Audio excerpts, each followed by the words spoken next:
Irmãos, nós temos hoje à nossa frente um dos textos mais belos, né, que é o livro, a Epístola de Paulo aos Romanos. É um dos textos de maior significado. Doutrinas maravilhosas estão expostas aqui. Homens e mulheres se converteram ao estudar a Epístola de Paulo aos Romanos, porque é uma epístola que nos mostra o Evangelho por inteiro, tudo aquilo que Deus tensionou fazer e, de fato, fez, executou na história. E hoje nós queremos tratar, como diz aqui o próprio subtítulo da Sociedade Bíblica, as virtudes recomendadas. Então, nós queremos abordar, assim como fizemos de manhã, uma outra passagem bíblica.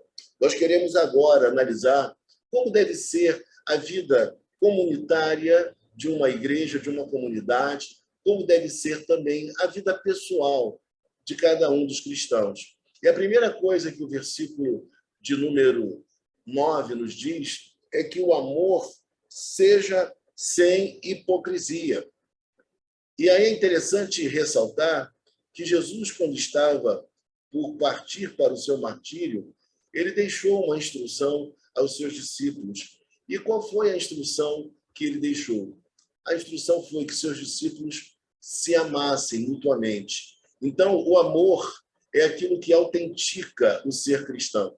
Todo aquele que é cristão, ele ama. Não existe um cristão que não ame. Então, o apóstolo ele fala que este amor ele precisa ser sem hipocrisia, não pode ser maculado por nenhum outro sentimento, por nenhuma outra coisa. O amor precisa ser um amor sem hipocrisia, o que nos leva a viver a nossa vida não de forma autocentrada, pensando unicamente em nós mesmos, nas nossas aspirações, somente na solução dos nossos problemas, mas nos faz deslocar o olhar também para aqueles que estão à nossa volta, que são também parceiros de caminhada, que também foram salvos por Jesus Cristo e que também têm as suas demandas, e por vezes demandas seríssimas, que estão vivendo momentos agudos na alma e que carecem tanto do nosso carinho, da nossa atenção, ou seja, do nosso amor.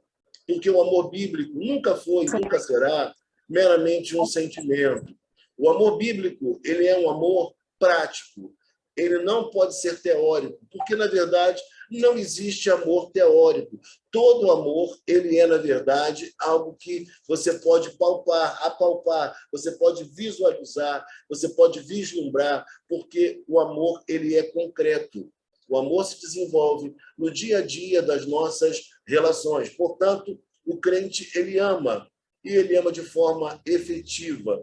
O cristão apenas não tem meramente um discurso, mas ele, na prática, ele ama ao próximo, ele ama a Deus e ele ama também as demais pessoas que estão à sua volta.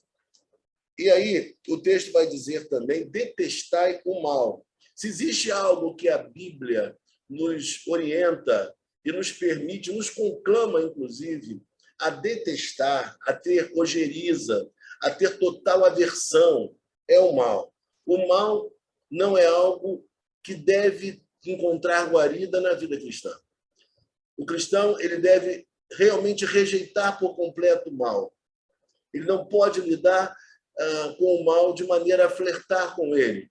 Ele precisa denunciar o mal. Ele precisa se opor fortemente, concretamente ao mal. Então, detestai o mal. Mas ele diz também para nós que uma vez que nós detestamos o mal, nós não podemos parar meramente aí. Nós precisamos dar um passo adiante, um passo maior ainda. Que passo seria esse? Apegarmos-nos ao bem.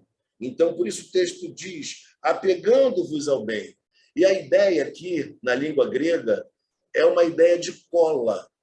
Vocês devem lembrar de uma marca, não é propaganda, queridos, mas vocês devem lembrar daquela cola antiga no meu tempo de colégio público, aquela cola chamada tenaz. Não sei se vocês lembram dessa cola. E a palavra na língua grega é tenaz.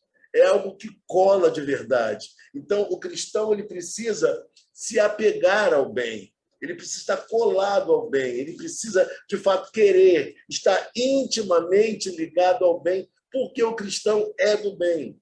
Ele foi chamado por Deus para promover o bem. Ele encontra deleite nas boas coisas, nas boas obras, nas boas realizações. É isso que move o nosso coração. E assim nós devemos viver e nos encaminhar na vida, apegando-nos ao bem. E ele diz mais ainda, falando dessas virtudes que devem compor, que devem estar entre nós que somos cristãos. Mais uma vez aparece a expressão do amor. Amai-vos cordialmente uns aos outros, com amor fraternal. Aqui ele está dizendo para mim e para você que existe o amor como um mandamento de mão dupla. Eu devo amar você e você deve me amar também. E o amor, ele é retroalimentado. Eu te amo. E quando você percebe que eu te amo, o que é natural é você me amar também. Só pessoas irresponsáveis, só pessoas loucas, pessoas completamente desprovidas da presença de Deus e do entendimento de Deus, respondem o amor com a maldade, com a perversidade, com a ingratidão. Todo aquele que, na verdade, recebe amor, ele precisa também caminhar em contrapartida, também oferecendo o amor a outra pessoa. Então, é um mandamento recíproco. Amai-vos cordialmente uns aos outros com amor fraternal. E esse amor, ele é um amor que se distingue, porque é um amor que nós também temos por aqueles que são do nosso sangue. E assim deve ser também na família de Deus. Nós temos que amar verdadeiramente os nossos queridos. Não pode ser apenas um mero discurso, mas precisa ser algo efetivo. Nas suas necessidades, nas suas lutas, nós precisamos caminhar ao lado dos nossos irmãos, os encorajando diante das dificuldades da vida, dos momentos mais difíceis. Nós precisamos ter uma palavra temperada com sal. Temos que colocar o nosso coração na nossa relação e falar para eles palavras que sejam inspiradoras, motivadoras dos bons sentimentos. E aí o texto vai dizer para nós ainda, preferindo-vos em honra uns aos outros. Mais uma vez, um mandamento recíproco. Nós devemos preferir os nossos irmãos e os nossos irmãos também precisam nos preferir. O que quer dizer isso? Nós precisamos honrar os nossos irmãos, valorizá-los. É isso que nós precisamos fazer. Nós precisamos avaliá-los com muito carinho, com muito respeito, com muito amor, porque eles são importantes. Eles também foram alcançados por Jesus Cristo. São novas criaturas, como nós também somos. Somos diferentes, mas pertencemos ao mesmo corpo. E, portanto, nós precisamos nos prezar mutuamente, nos querer, nos valorizar mutuamente. É isso que ele está dizendo para nós. Assim deve ser a comunidade cristã. Assim deve ser a nossa vida diária. E na sequência ele diz, versículo de número 11, no zelo não sejais remissos, sede fervorosos de espírito, servindo ao Senhor. Ora, aqui o apóstolo Paulo diz que a nossa vida, ela precisa ser uma vida zelosa, uma vida de dedicação, uma vida de compromisso com o Senhor. E, obviamente, se há compromisso com o Senhor, há compromisso com o próximo, há compromisso com a comunidade. Então, nós não podemos ser desleixados naquilo que nós estamos fazendo. Precisamos fazer com gosto. Fazer a obra de Deus, participar da obra de Deus, deve ser algo que alegra o nosso coração e nos motiva, porque nos traz prazer. E para quem pensa que não, o cristão é alguém que tem prazer no exercício da sua fé. O cristão, ele tem um prazer próprio da experiência que ele teve com Jesus. O coração foi transformado, a vida foi, de fato, afetada pelo conhecimento de Jesus Cristo. E, portanto, nós encontramos prazer e alegria em estar em sua presença, em estar nos cultos, em poder ajudar na obra do Senhor, em comunicar o Evangelho. Tudo isso traz alegria ao nosso peito, ao nosso ser, porque nós nascemos de novo. Então, ele diz que o crente precisa ser um crente fervoroso, um crente que ama a sua fé, que ama a Jesus Cristo, que ama a comunidade. Então, assim deve ser o nosso viver.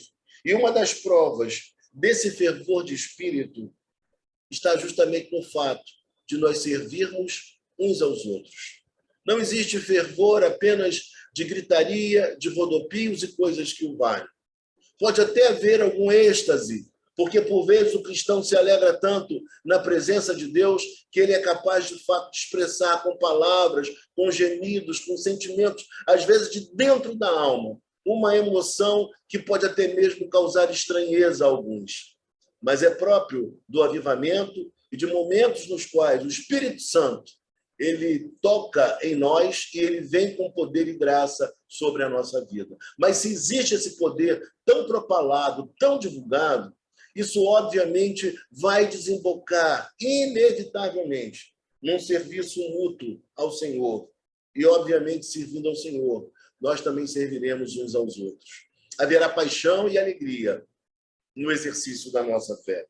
E o texto prossegue dizendo: regozijai-vos na esperança, sede paciente na tribulação, em oração perseverante.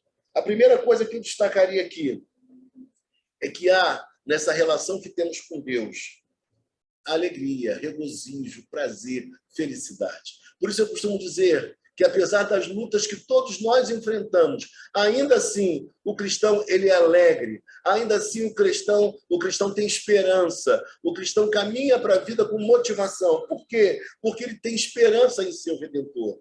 A vida para ele é aqui e agora, mas a vida também perpassa a esta vida e segue em direção à eternidade. Portanto, o cristão ele se alegra e tem esperança. Ele sempre acredita que Deus vai fazer algo, que alguma coisa boa há de acontecer, que a bênção virá sobre ele. E ele diz mais: sede paciente na tribulação. Ora, porque inevitavelmente todos nós enfrentaremos tribulações, se é que já não as estamos enfrentando.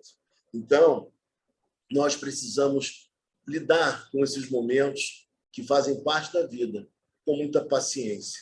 E, por vezes, envolve atividade a paciência, porque ela não é inerte, como muitos poderiam pensar.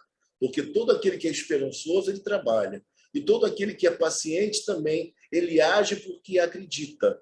Mas ele também tem aquele quê de aguardar o momento propício onde a boa notícia há de chegar. Ele é aquele que sempre acalenta em seu ser uma expectativa santa de que Deus tem poder para reverter o quadro, por mais difícil que ele possa ser. E o texto diz mais ainda, meus irmãos, na oração perseverante. Talvez essa seja uma marca que deveria estar presente em todos nós. Não perder a oportunidade de orar. Orar de forma perseverante, seguida, sem desistir, colocar diante de Deus as nossas necessidades, os nossos pleitos, os nossos anseios. Mas orando com fé, com determinação, acreditando que Deus está atuante e que Ele vai nos abençoar. É essa expectativa que deve mover o coração de todo aquele que é discípulo de Jesus Cristo. E aí, meus irmãos, mais uma vez aparece aqui uma expressão belíssima, versículo 13. Compartilhar as necessidades dos santos. O que significa dizer que o cristão precisa olhar à sua volta, em torno de si, e perceber que os seus semelhantes estão sofrendo, que seus semelhantes precisam da bênção do favor e da sua atuação, de você perceber que eles possuem necessidade, e se você pode ajudar, você deve ajudar. Portanto, compartilhai as necessidades dos santos, percebendo quando aquele que está ao seu lado, aquele que é cristão, da família da fé, precisa de algo, e você tendo poder, você tendo recursos, você, de fato, tendo aquela condição de ajudar, você deve fazê-lo. O crente não pode ser aquele que diz que ama a Deus, a quem não vê. E, na verdade, ao próximo que ele vê, que está ao seu lado, ele mesmo percebendo suas necessidades, ele não estende a mão, ele não acolhe, ele não faz algo concreto para expressar o amor que ele diz possuir em seu próprio coração. Então, compartilhai as necessidades dos santos, praticai a hospitalidade. Eu falava hoje pela manhã, talvez seja uma das virtudes mais difíceis, tão necessárias nesses dias. Vivemos numa cidade onde muitas pessoas vêm de outros estados, vêm do interior do nosso estado também, Pessoas vêm morar aqui para estudar, para trabalhar, enfim, se mudam para cá. É um grande centro. Niterói é uma cidade muito importante, muito bem desenvolvida.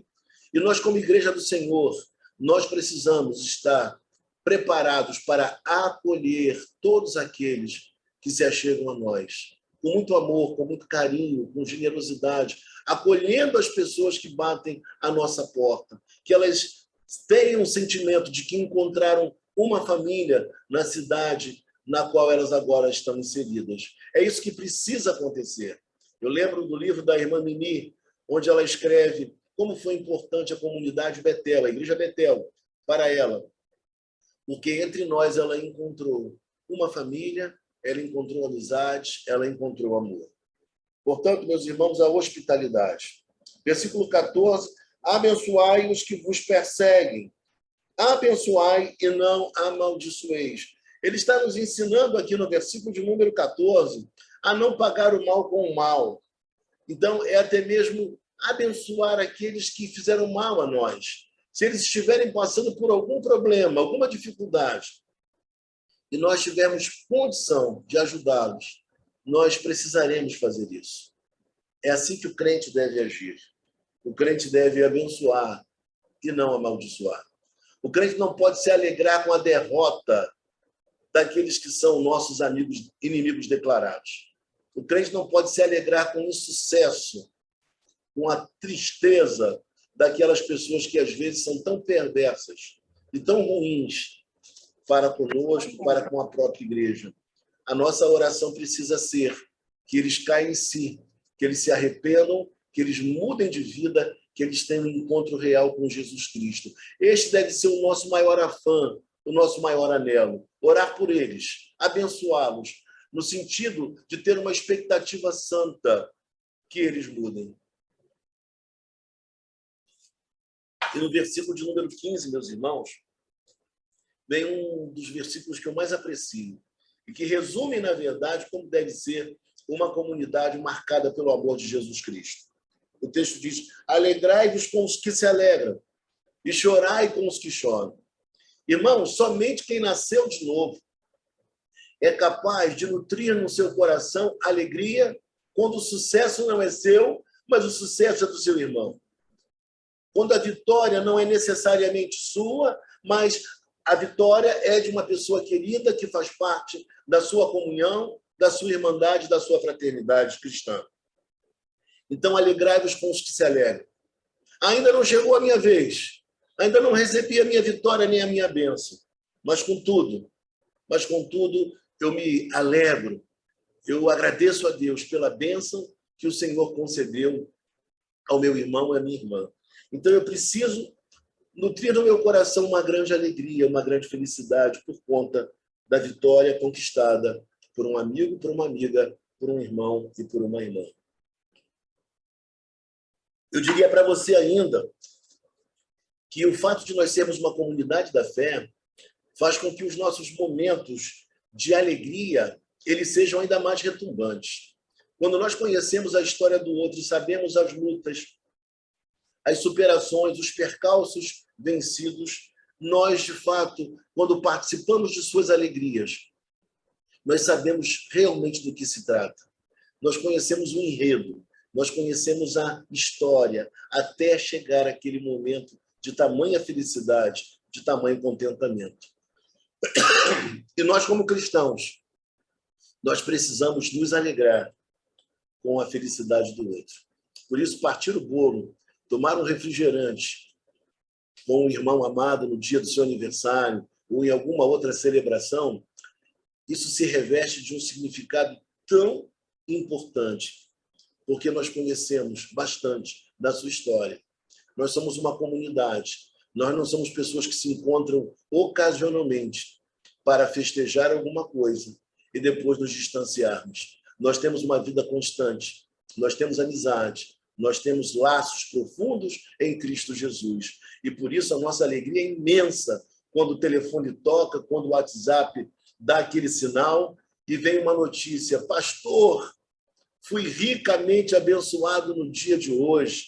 Aquela bênção tão esperada veio a se consumar Por isso, eu estou muito feliz. Eu queria compartilhar contigo da minha alegria e da minha felicidade. Isso enche de felicidade o nosso coração, de entusiasmo, porque aquele irmão amado foi honrado, porque aquele irmão querido, ele foi abençoado. Alegrai-vos com os que se alegram. A capacidade de se alegrar com o outro é uma capacidade própria de todo aquele que nasceu de novo, daquele que é cristão. Ele sabe que a sua hora vai chegar. Ele sabe que bênçãos de Deus também virão em sua direção. Mas ele fica alegre e feliz, porque os seus irmãos também estão sendo ricamente agraciados por Deus. E o texto fala, e chorai com os que choram. Aqui é o outro lado da moeda. Se por um lado é muito triste quando alguém festeja uma grande vitória e não tem amigos, nem tampouco a igreja ao seu lado para comemorar. Também é profundamente triste, doloroso, quando nós não temos pessoas para chorar conosco, quando não existe ninguém a chorar conosco. Eu lembro de uma ocasião em que uma pessoa idosa faleceu em nossa igreja, o saudoso irmão Alfredo, e eu fui com meu filho ao sepultamento. Meu filho quis ir ao sepultamento. Eu acho que foi um dos primeiros sepultamentos que meu filho foi comigo. Ele quis ir porque eu gostava muito daquele senhor. E meu filho me perguntou, pai, o que eu tenho que dizer? O que eu tenho que falar? Eu falei, meu filho, você não tem que falar nada, você não tem que dizer nada. Todos entenderão, os familiares, que pelo simples fato de você estar ali, já é um sinal de que você o amava. Então não serão as palavras que vão ter o poder de diluir toda a tristeza naquele momento, mas a sua presença vai trazer, por certo, conforto e alento àquela família que está no momento avesso, no momento difícil, no momento de dor. Então, chorai com os que choram. É sabermos que nós temos uma família da fé, de irmãos que também sofrem conosco, que se importam conosco. Os dias podem ser gélidos, as pessoas podem ser perversas e sem sentimentos. Mas ainda assim, dentro da comunidade da fé, nós encontramos irmãos e irmãs que choram conosco, que sofrem conosco, que anseiam pela nossa recuperação diante de uma enfermidade ou de algum problema na família. Pessoas que intercedem, pessoas que não festejam o nosso insucesso, a nossa dor, o nosso lamento. Então, assim deve ser a comunidade da fé. E é isso que o mundo não entende. O mundo olha e fica, de fato, estarrecido quando percebe que na igreja ainda se encontra esse tipo de relacionamento. E cada vez mais nós precisamos expressar a nossa espiritualidade no dia a dia dos nossos amados, tanto nos momentos felizes, como também nos momentos mais complexos e dolorosos. Versículo 16. Tende o mesmo sentimento uns para com os outros. Em lugar de serdes orgulhosos, condescendei com o que é humilde. Não sejais sábios aos vossos próprios olhos. Duas coisas importantes no verso 16. Primeira delas, eu diria para você, não há lugar para um cristão ser orgulhoso. Nenhum cristão pode e deve ser orgulhoso. Por mais que ele tenha galgado os postos mais elevados da sociedade, por mais que ele tenha crescido intelectualmente e profissionalmente, ainda assim ele precisa ser alguém extremamente humano, sensível, humilde. Assim deve ser ele. Alguém acessível, alguém que está no meio do povo sem nenhuma distinção pelo fato de ter crescido e se desenvolvido. Na igreja, as pessoas com histórias diferentes, com oportunidades diferentes, com posição social diferente, elas ali se igualam. Elas precisam se respeitar mutuamente e ter essa compreensão. E o texto diz aqui, condescendei com o que é humilde. Não sejais sábios aos vossos próprios olhos. Isso aqui é importante, porque por mais culto que nós sejamos, por mais estudiosos, por mais intelectuais, ninguém saberá tudo. Ninguém conhece todas as coisas.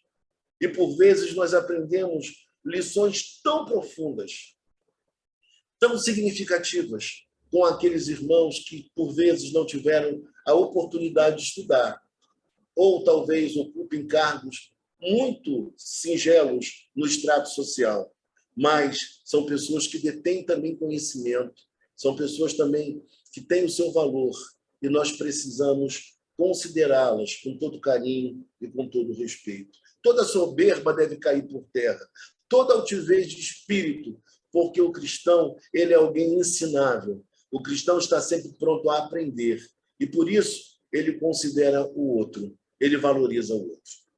E o texto nos diz mais, veja comigo, versículo 17: não torneis a ninguém mal por mal, esforçai-vos por fazer o bem perante todos os homens. Então, o texto fala que não devemos pagar o mal com o mal.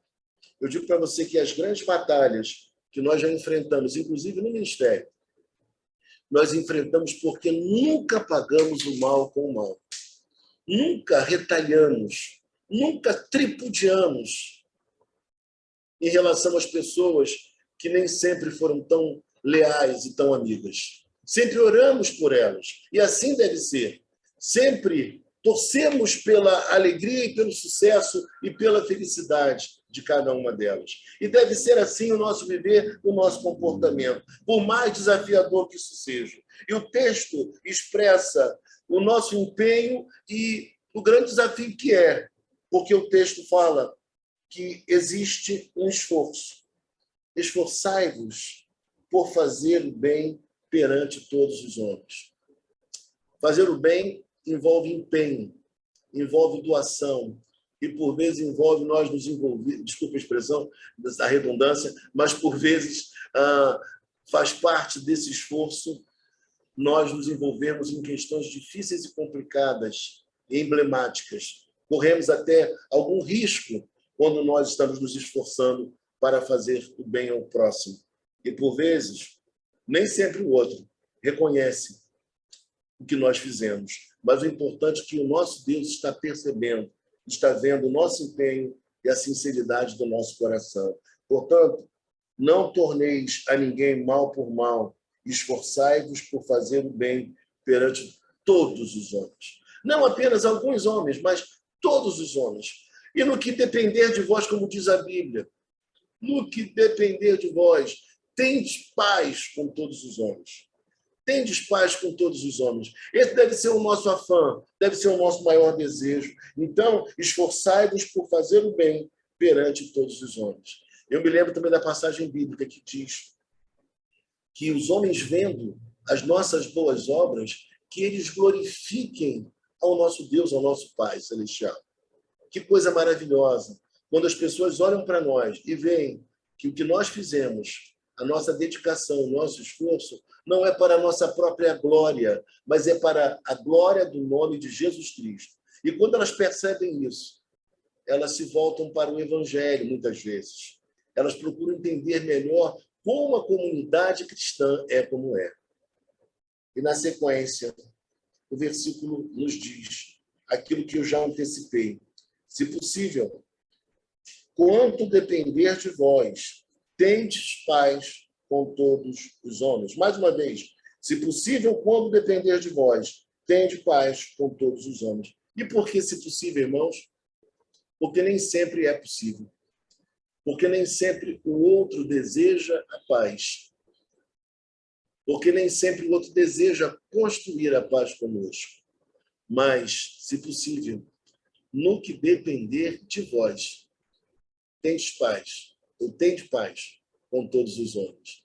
Esse deve ser o nosso maior afã, porque todo cristão, ele é um semeador da paz, da concórdia. Ele se alegra em relações bem ajustadas.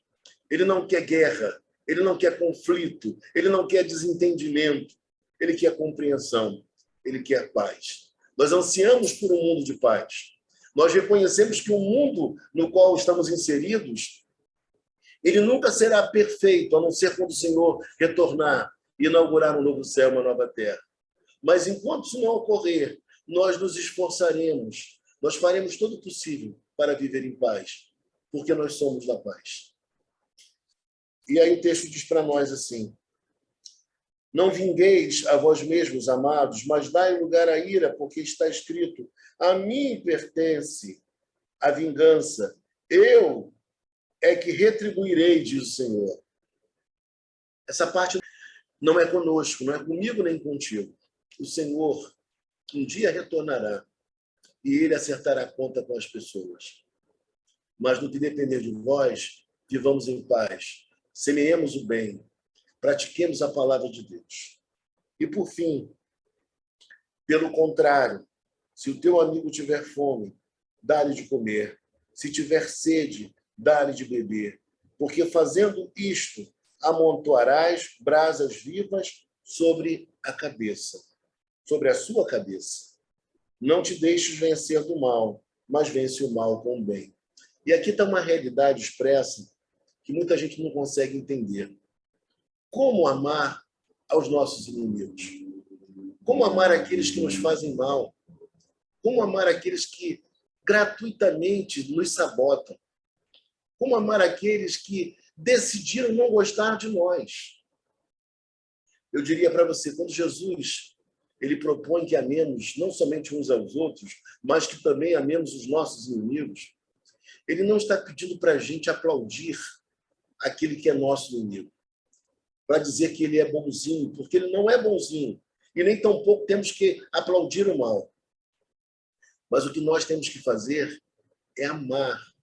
E amar não significa necessariamente gostar, mas amar é agir de forma prática, a atender às necessidades de todos aqueles que sofrem, tanto aqueles que nos amam, como também aqueles que nos odeiam.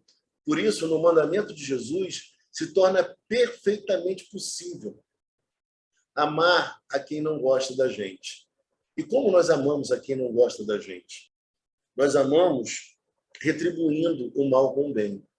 Nós amamos dando alimento ao nosso inimigo que está passando por fome, tratando de forma cordial, dando o que nós temos para mitigar a fome dele. Se ele tiver sede, oferecer água. Porque fazendo isso, nós estaremos cumprindo a vontade do nosso Deus. Nós estaremos amando aquele que ainda não aprendeu o que é o amor, porque não conhece a Jesus Cristo. Nós estaremos pregando com um comportamento tão diferenciado. Nós estaremos pregando para eles, talvez sem palavras, de que é possível, de que é possível viver uma vida diferente, uma vida conformada com a palavra de Deus e amando, inclusive, a pessoas que, dentro da perspectiva humana, não mereceriam o nosso amor. Por isso, é tão desafiador o chamado cristão, mas, ao mesmo tempo, ele é tão belo e ele exerce uma diferença enorme em dias como os nossos, em dias marcados pelo toma lá da cá, em dias de indiferença, de relações distantes, de relações em que as pessoas não estão nem um pouco preocupadas umas com as outras. As pessoas não têm tempo e não querem ter tempo para dedicar às outras. A humanidade não quer sofrer com aqueles que sofrem. E o chamado de Jesus Cristo é para que sua igreja sofra com os que sofrem e se alegre também com aqueles que se alegram. É que a igreja saiba, de fato, ser uma comunidade de acolhimento, de amor, uma comunidade completamente diferenciada, que ela seja um luzeiro neste mundo para tanta gente sem direção, sem entendimento, sem compreensão da verdadeira vida.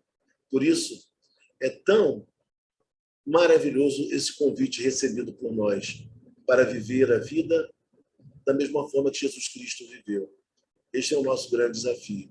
Que Deus possa nos abençoar rica e copiosamente nesta noite, em nome de Jesus. Vamos orar? Vamos pedir a Deus